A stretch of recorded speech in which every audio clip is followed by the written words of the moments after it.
Let's go to our final segment of the maybe our final segment. We'll see how much time we got. Our next segment here, sir.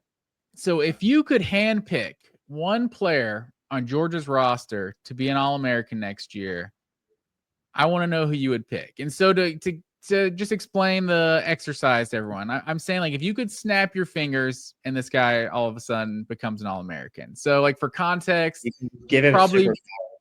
you probably wouldn't pick CJ Allen or Dalen Everett, like two of the more proven players. Their success probably doesn't mean, oh, now Georgia's automatically a championship team if those guys are all Americans, so someone like that, like KJ Bolden's already kind of on that path of looking like he could become an All-American. So you probably wouldn't choose someone like that. You could snap your fingers and this guy who hasn't done much or whatever the case may be becomes All-American. We'll leave Gunnar Stockton out of this Okay, good. I was gonna exercise because say, Gunnar, I mean, if he's an All-American, then yeah, Georgia's probably, he's a Heisman finalist. Georgia's probably yeah.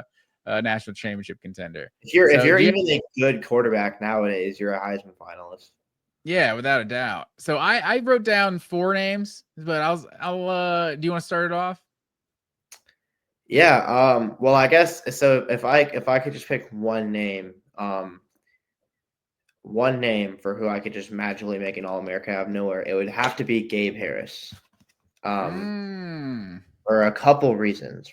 One, because I think Gabe Harris, it's fair to, like, Gabe Harris is not exactly an automatic All-American type of player, so I think he qualifies on this list. It's not like I picked like AJ Bolden or CJ Allen or someone who you and I probably think, yeah, like you said, is on that track.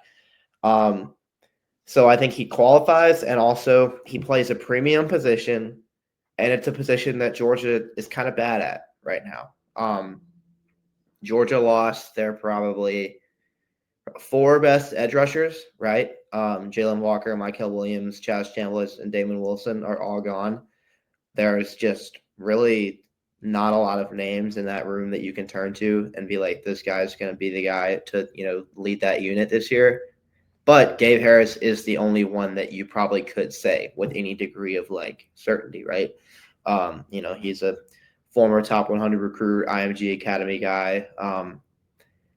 This is going to have to be a huge year for him, for Georgia's pass rush to really be good at all. Because if it's not him, it's Quintavious Johnson, and then you have some younger guys behind that. But it's looking like it's going to be one of the weaker position groups on the team, and also edge rushing is probably a top 2-3 most important position in football anyway. So, yeah, man. If Gabe Harris could have an All-American caliber season, that would do wonders for this defense, and that's why he's my pick. Yeah, that's definitely a good pick. I think you definitely understood the assignment, sir. If Gabe Harris was 12 sacks, 14 sacks this year, I think that's an absolute game changer for Georgia's defense next year. And I don't know how to pronounce his name. Elo Mendozi. Is that how you pronounce his name? The Army transfer? Yeah, I think that's right. Like, that would be like another candidate at that edge rush position, kind of how you're speaking to.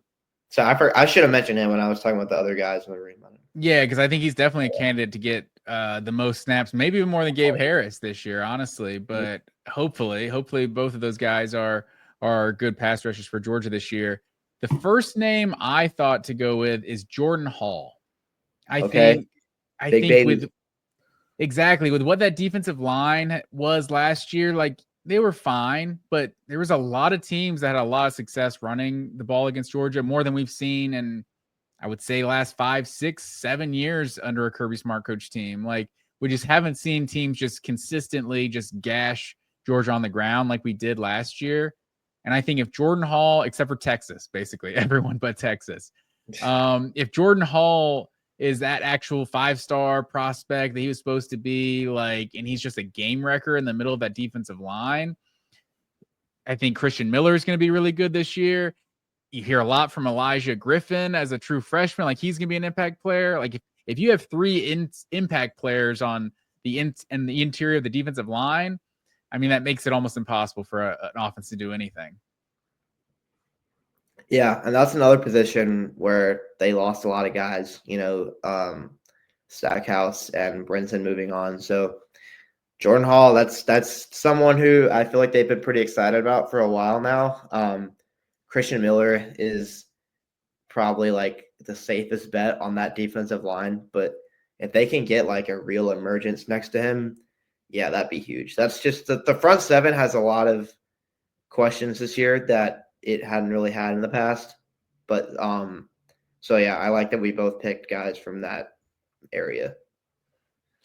For sure. And then I have a second answer. Do you have a second answer, or you want me to just say mine? You can say yours. On the offensive side of the ball, if we're talking truly All-American, I think if Zachariah Branch, like you were just talking about, was an All-American, All-American wide receiver, not just All-American return man. If he's an All-American return man, that's a game changer.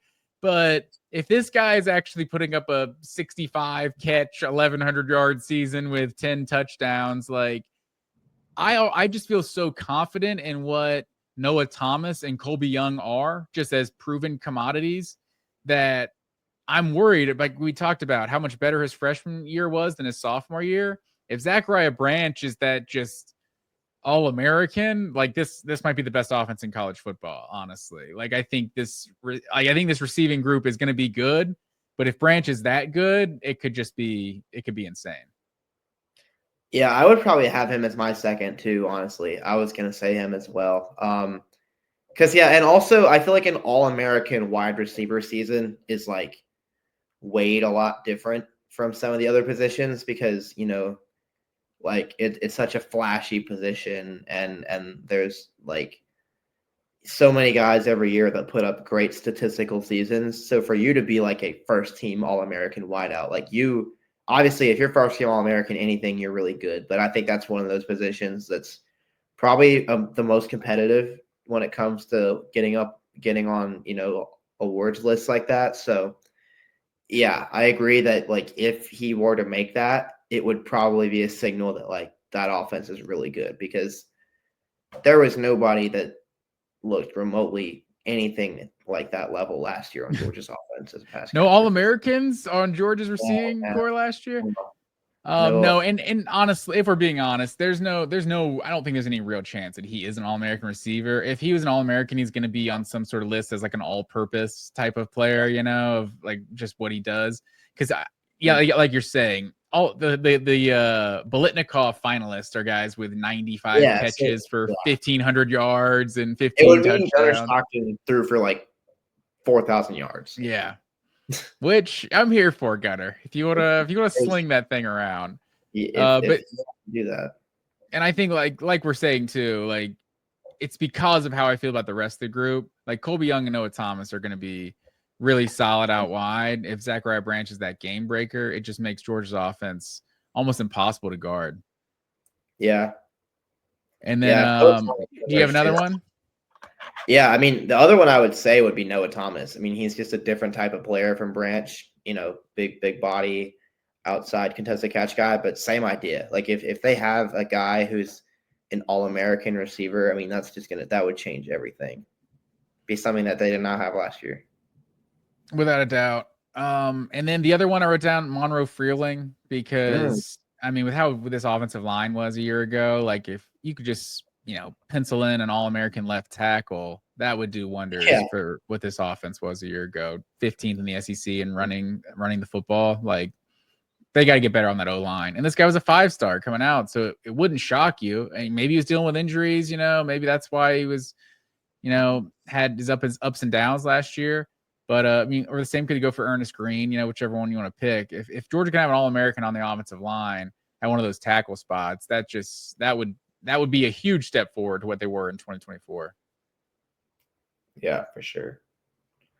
And then maybe, if Nate Frazier wanted to break out and be, let's get back to those RBU days and rush like 1,500 yards, that would be awesome too. That'd be